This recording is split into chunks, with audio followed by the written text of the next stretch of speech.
welcome to Galactic Initiative. I'm your host, Jeff.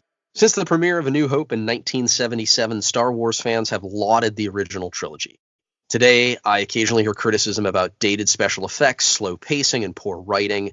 I hear praise for storytelling, character development, and ingenuity. Since the premiere of Episode 1 in 1999, Star Wars fans have dissected and debated the prequels. I hear compliments for world building, special effects, and design. I hear complaints about CGI, writing, and acting, specifically plot and dialogue. So which trilogy is better? Today, a debate. David will back the original trilogy, and Sean will back the prequel trilogy. Welcome, David. Welcome to the destruction of the Jar Jar series. Welcome, Sean. She's not my princess. Let's begin with a difficult question. Which trilogy tells the best story? All right, so the original series, as far as I'm concerned, is the better of the two series. You've got core characters that go from episode 4 to episode 6. You've got the overarching story of Darth Vader, and you end up with his redemption. The family dynamic, actually a pretty powerful one. I mean, that I think a lot of people can relate to. The focus really is on Luke, Leia, Han, and Vader. So those four, they do a really good deep dive into their characters. So you get to really know the four of them. Again, it has to do with family. And there's not a whole lot of side stuff going on. It's pretty compact, and it's a lot easier to follow along. There's not as much ancillary content that you really have to soak in with these prequel series. You've got the Clone Wars, and you've got a 10-year gap in between 2 and 3. Plus, you have a whole bunch of side characters that can be actually pretty distracting. So, for me, the original series, original trilogy, is the way to go.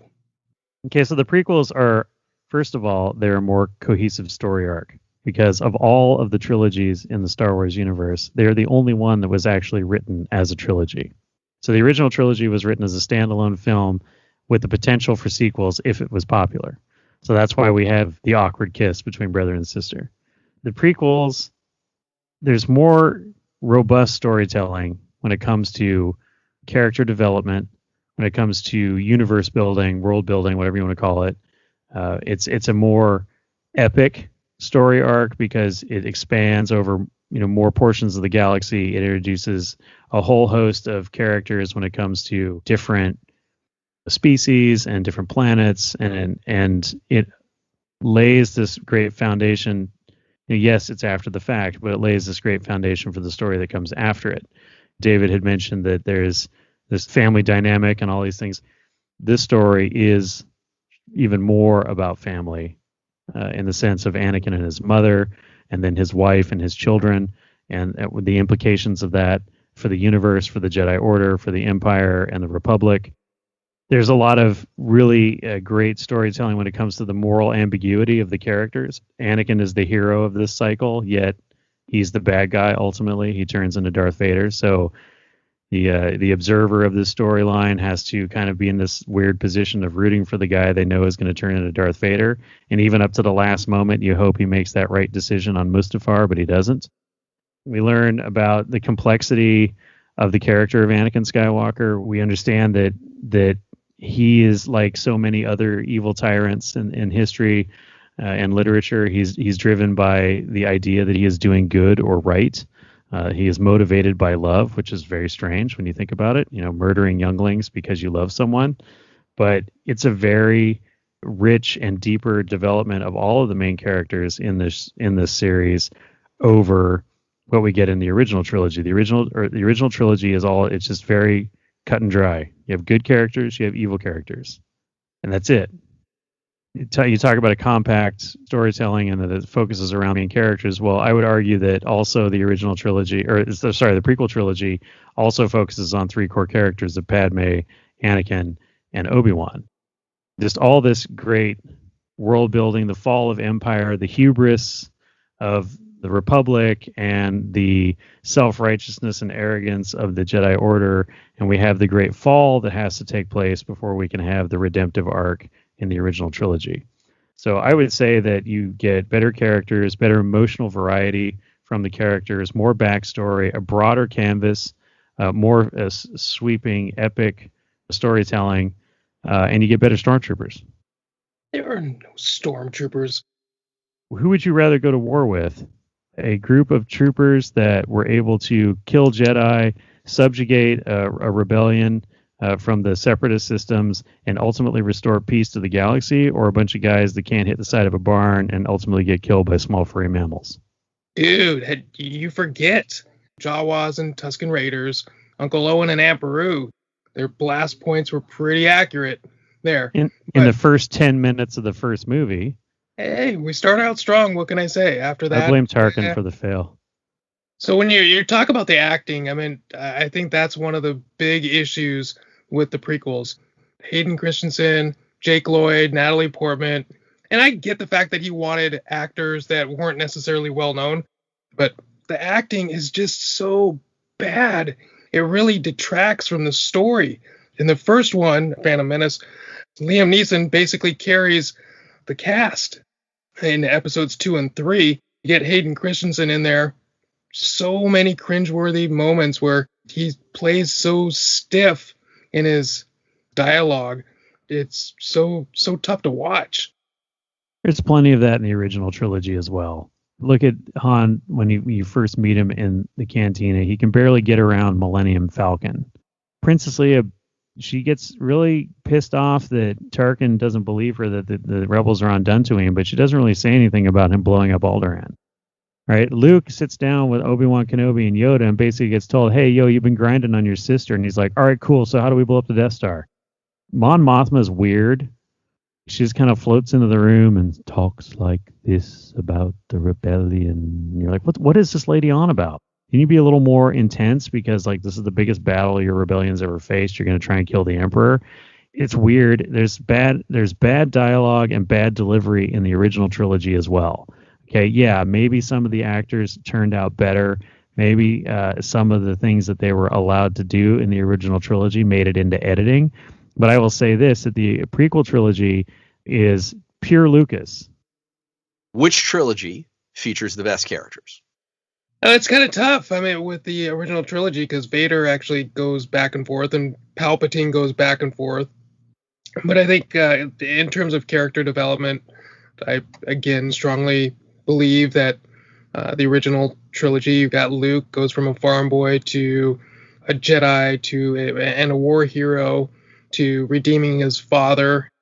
Vader, you start off, I mean, I think that's one of the toughest parts about the original trilogy is you start off with this guy in a black suit. You don't have a lot of background story for him, but you see his journey from horrible, evil guy to redeeming himself by killing his master. You have got R2-D2 and C-3PO that basically thread their way through pretty much every Star Wars movie. They, as a tag team, the smart aleck, smart ass protocol droid who gives everybody the business. You've got a great actor in Peter Cushing for Tarkin, who's beyond evil and manipulative.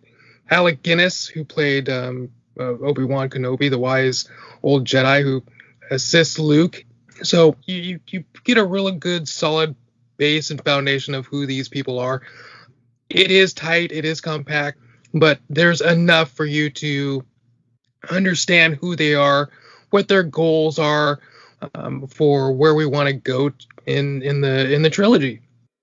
Prequel trilogy has better characters. All the things you said are not quite true. So Obi-Wan Kenobi has no backstory in the entire original trilogy. He has 2 lines. I fought in the Clone Wars with your father. I was a Jedi Knight.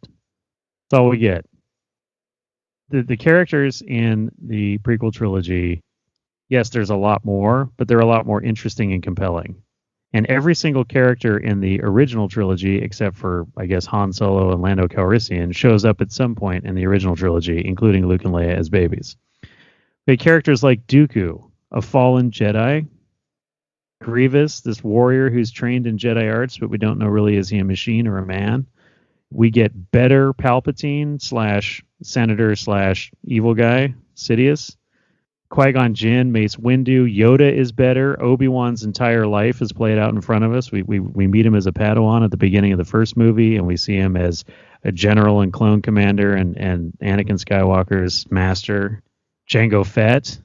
I mean, his character is fascinating as well. He's the great bounty hunter who is the foundation for the clone army. Dex, the cook, the prospector on Sub Terrell or whatever. Like, that guy has a whole incredible backstory he gives you in 3 sentences that's way better than half the background characters that we meet in the original trilogy. Watto, even Jar Jar, Darth Maul. We have so many. I mean, the members of the Separatist Council to me are more interesting, and we get more backstory on them than we do for Lando Calrissian. I mean, even the crusty librarian lady is an interesting character. So I feel like there's a lot more characters who are way more well developed in the prequel trilogy. And yes, I know that the argument has been made that it creates too much background noise, but instead of these people being set dressing, they're actually interacting with the main characters and being part of the story and helping move the story along. And you talk about Han, Luke, and Leia, and I'm talking about Anakin, Padme, and Obi-Wan Kenobi. You're getting way more character development on those 3 in the original trilogy than you do on the others, in the prequel trilogy than you do on the others in the original trilogy. In some ways, I mean, I agree with Sean, and there is a little bit more character development because you find out about the backstory with Anakin from episode 1 to 3. I think one of the toughest parts about enjoying the prequel series is the fact that you know exactly where it's going to end. When you throw in, some of those ancillary characters as good plot and character development, I tend to question that. They're just window dressing for the most part, as far as I'm concerned. So is Lando. So is Jabba. It's just people to move the plot along. If you take, for example, some of the Jedi characters, Qui-Gon Jinn represents one view of the Force. He's a schismatic Jedi. He's anti-dogma. And then you have Mace Windu and Yoda, who are dogmatic Jedi. And they have a different view of the Force. And everybody seems, including Obi-Wan Kenobi, has a different view of the prophecy of the Chosen One. Even Mace Windu is willing to admit, and he wants to go to the Chancellor and say that the Jedi have lost their ability to use the Force. These things that are going on in this story are, I mean, they're epic. They're amazing. It's very symbolic of what's going on in the films. Division within the Jedi Order, the people who believe in the living Force, which is the people who, like Qui-Gon, who actually want to listen to the Force and actually interact with it. The other guys are all about the book.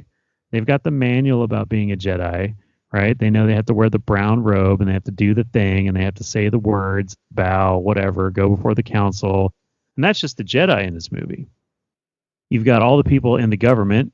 I mean, it shows us how great democracies collapse in upon themselves, bound in bureaucracy, corruption, and lobbying, and all these things that you can't do the right thing. Again, great analogies that push all this stuff along. So I don't know, the characters. I think the characters in the in the prequel trilogy are just more compelling than in the original trilogy. Which trilogy features the best special effects? Oh, that one is absolutely easy. Definitely the original trilogy. I mean, the struggle with the prequels, as Lucas was creating new technology and using it became very challenging for the actors to act with all the green screen, not necessarily being able to see stuff. Some of it was good for the time, but it doesn't necessarily hold up. And if they would have just chosen to use more models, the original series, they used models, and I really feel that all the effects in all 3 movies, New Hope, Empire, and Return of the Jedi, those effects hold up. And unfortunately, it's not the case with the prequels. I mean, he totally relies way too much on the computer-generated figures. Yeah, it's a tough watch for me. Again, it just doesn't hold up. I honestly prefer the models and the special effects from those other movies, or the original series. We have to look at both of these trilogies when they came out. Star Wars, the original trilogy for the 70s and 80s, was groundbreaking in its technology and its special effects. Does it hold up over time? If you look at the prequel trilogy and you look at what was going on there at the same time for the 90s and the early 2000s, it pushed all kinds of envelopes with technology and created new technologies and continued to build and improve on them for the special effects. Does it hold up over time? Some of it doesn't. But that is the problem with special effects in general. Go back and watch a silent film from the 20s. Go back and watch a Buck Rogers serial from the 40s. Go watch Jurassic Park. That was a landmark moment in cinema. And you go back and watch it, and it's good, still watchable, but you can tell it's special effects. In 25, 30, 40 years, we're going to look back on it and be like, oh man, that's so fake. The technology of the time is the technology of the time. The prequel trilogy, the thing that I feel is superior to the original trilogy is the fact that you can create a more epic presentation with the technology that was available in the 90s and early 2000s. We got a couple of starships and a battle in episode 4. It was very hard to watch the movie, whether it be on VHS or whatnot, where you've got the weird blocking out around the model of the TIE fighter. But at the time, in 1977 and 78, when I was in the theater watching that, it was mind-blowing. The prequels used a lot of models.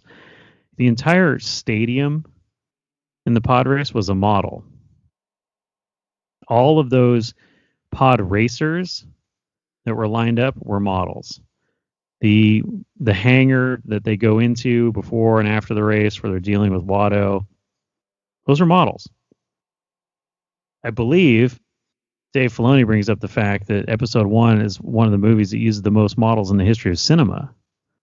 So, yeah, does it look bad now, 22 years later?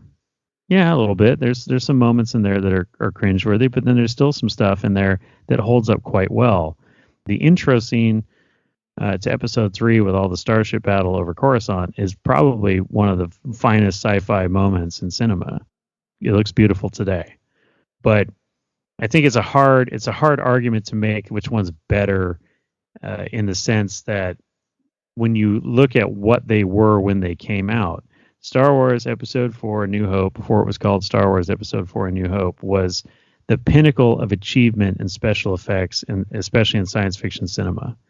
And Episode 1 in 1999 was the pinnacle in the achievement of special effects in cinema as well as science fiction cinema.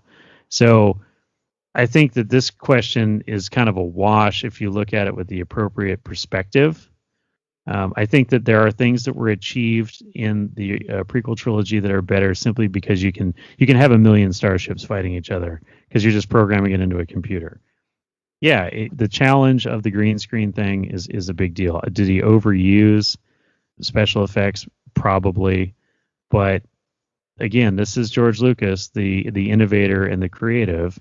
And he's trying to say, can we do a film that's completely digital? Can we do most of the film in a computer? Nobody had ever attempted that up to that point. Special effects up to that point have been a thing to mask problems or to add a character in the background. So, yeah, I think that, again, we have to have the perspective of history on that. But I think I would give a slight edge to the prequels. Can I place myself in the movie and be a part of it? One generation has their top tier special effects, and then you fast forward 15 years and technology has advanced. But I think there's something to be said for things that look realistic and things that don't. And if you were to take the original trilogy as a whole and the realism of it, I felt like I could be more in the original trilogy series physically than I could be in the prequels. I can go to Lake Como and stand on the balcony and talk about sand. That's a real set. That is one of the few, yes. As is everything on Tatooine, that's all back in Tunisia. They went back to the Lars family homestead. Like, there's plenty of physical stuff there as well. Things were built. At least there's no stop motion tauntauns in the prequel trilogy. Which trilogy features the best supporting content? Novels, shows, comics, etc. For me, it's the original trilogy. I mean, you've got 107 different comics. You've got a whole bunch of different what are now legend novels out there. There's just so much good stuff out there. Although there is some stinkers. The holiday special is not something that I would definitely write home to mom and dad about, but I do enjoy I know this might sound weird, but I do enjoy the Droids cartoon as well as the Ewoks cartoon. And not only did they have Marvel, but they also ended up having Dark Horse run of comics. I think the one troubling thing that, again, that we're running into even today is what is necessarily canon and what's not canon. And I know we've discussed that in length in prior episodes of this show. Back then, there a lot of stuff was footloose and fancy free, but at least with the comics, for me, from comic book 1 to 107, did a very good job of telling a lot of backstories and filling in potential holes. There's a lot of good stuff in those comics that they are now starting to pull into today's universe that I'm really looking forward to. I mean, not just with the toys, but also with the shows and things like that. The prequels were okay. They weren't what I grew up with, and so if they would have held my interest, I would have definitely spent more time tracking that stuff down. I did pick up some stuff from time to time and tried to get into it, but it just didn't take. So you weren't into it, and you didn't monitor it. Therefore, it's less than the original trilogy stuff. I would say that Disney came along and they trashed everything in the supporting material for the original trilogy, and that was a business decision. I don't think it necessarily had anything to do with the content itself. However, I will say, to David's point, defending the original comics, the romance between Luke and Leia was carried on far too long in the comics after we discovered what was actually going on with those two. The novels, the novelizations, I think there was some very good stuff for the original trilogy. I mean, obviously, the Timothy Zahn Thrawn trilogy still stands head and shoulders above pretty much anything else that was made for it. But I would think that the Clone Wars TV show, both iterations of it, the original animated shorts as well as the long 7-season, what we currently know as the Clone Wars, as well as its spin-off shows of the Bad Batch, I think there's way more relevant material that is treated as canonical, that really develops and supports theatrical releases of the prequel trilogy. I would say that the Clone Wars TV show has done more to redeem the prequel trilogy films than any other novel or comic book or anything has done to bolster or enhance the original trilogy. If you look at the original trilogy, the quality of that material, that media, compared to all of the supporting stuff, is head and shoulders above the rest of it. I would argue that the Clone Wars television show did more to soften fans' opinions of Hayden Christensen and his portrayal of Anakin Skywalker. It really helps us bridge the gap and really understand why at the beginning of episode 3 some of the pieces are on the board. General Grievous, for example. So I would say that as an enhancer, as something that helps develop and makes the original content better, I would say that the prequel trilogy has more quality stuff. It definitely doesn't have the quantity, but I think it definitely has the quality.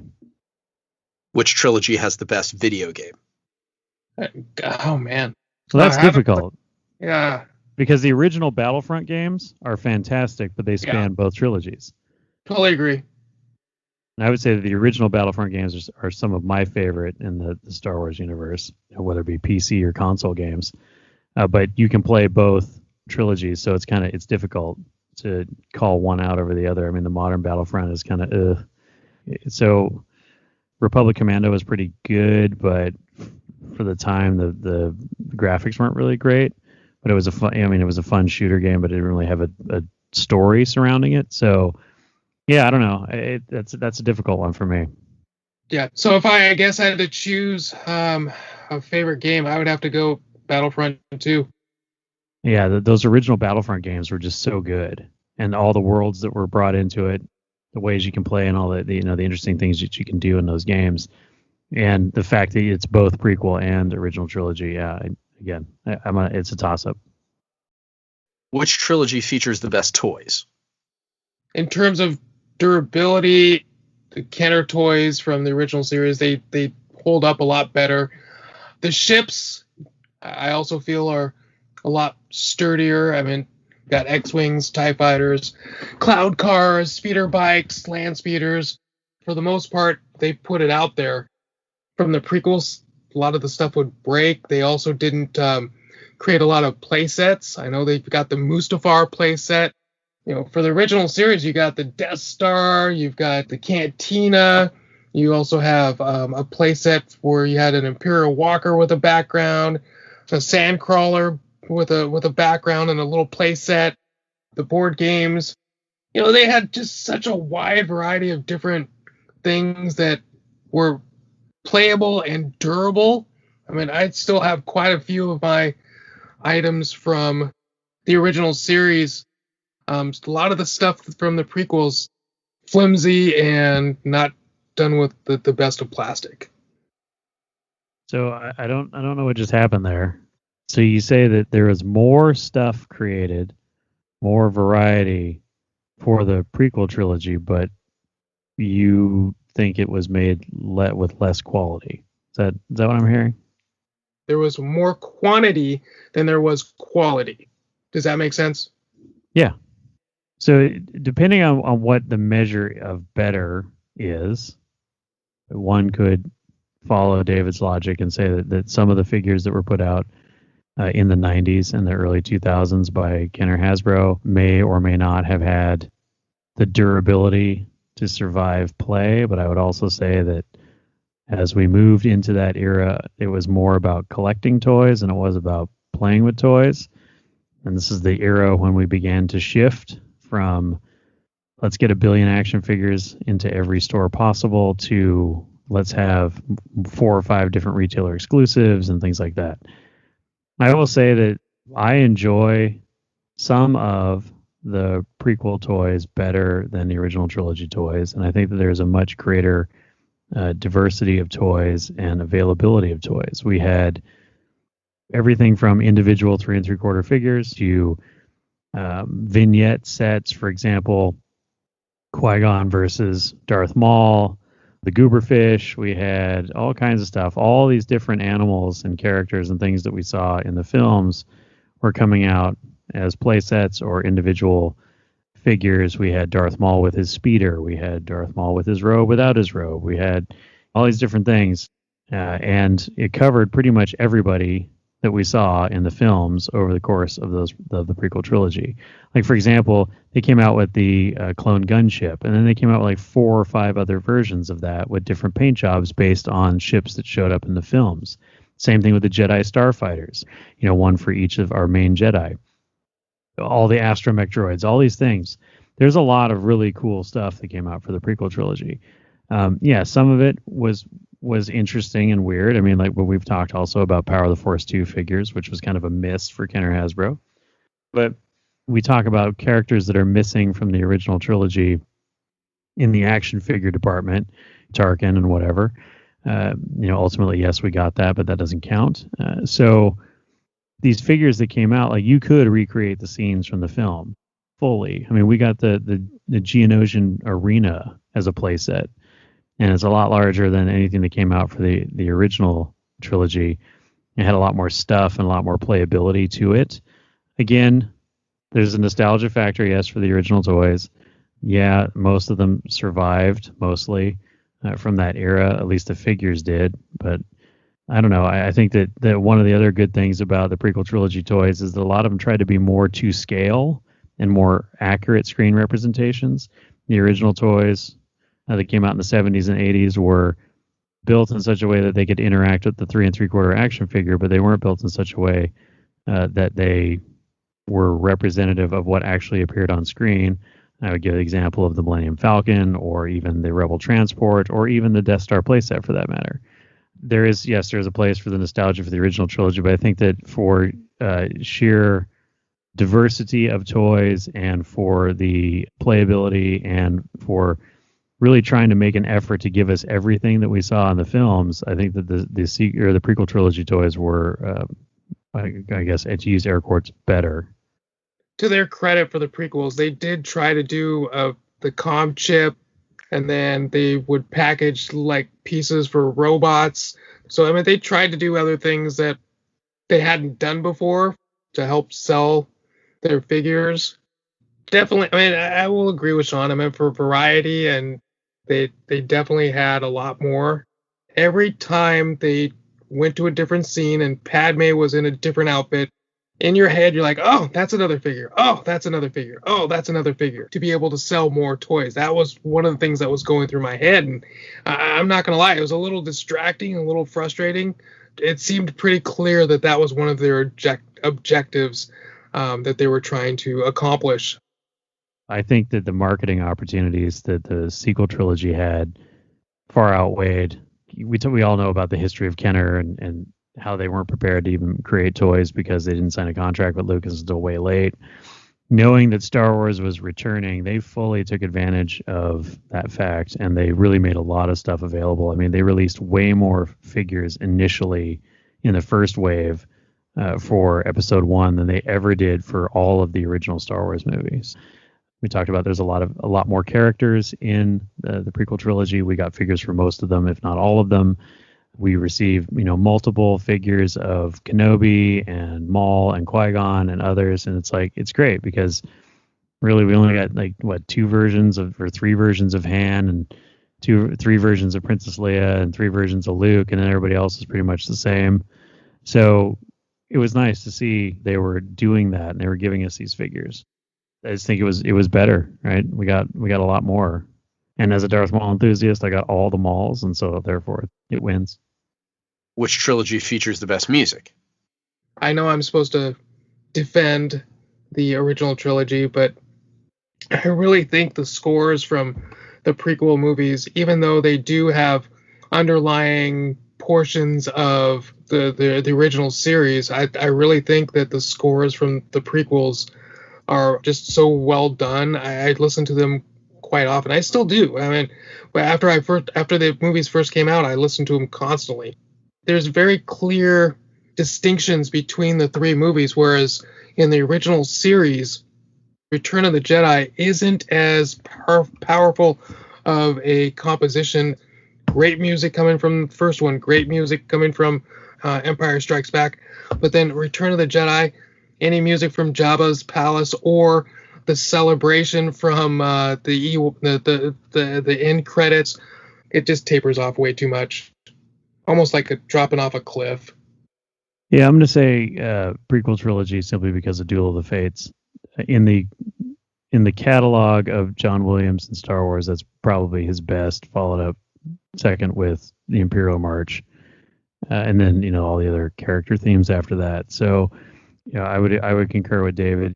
The music started off very strong in the original trilogy and then sort of tapered out, and there was a high level that was carried through the prequel trilogy. But I mean, it all comes from the same composer, so it's like, Duel of the Fates probably pushes it over the top for me. Our discussion of the original trilogy versus the prequel trilogy has come to an end. Thank you, David. May the Force be with you.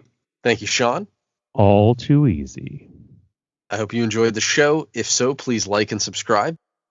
Galactic Initiative is not authorized or endorsed by Lucasfilm Limited. The name Star Wars and all related materials are registered trademarks of Lucasfilm Limited, a subsidiary of the Walt Disney Company, all rights reserved. Galactic Initiative is a registered trademark, and other product and company names are trademarks of their respective holders. Use does not imply affiliation or endorsement.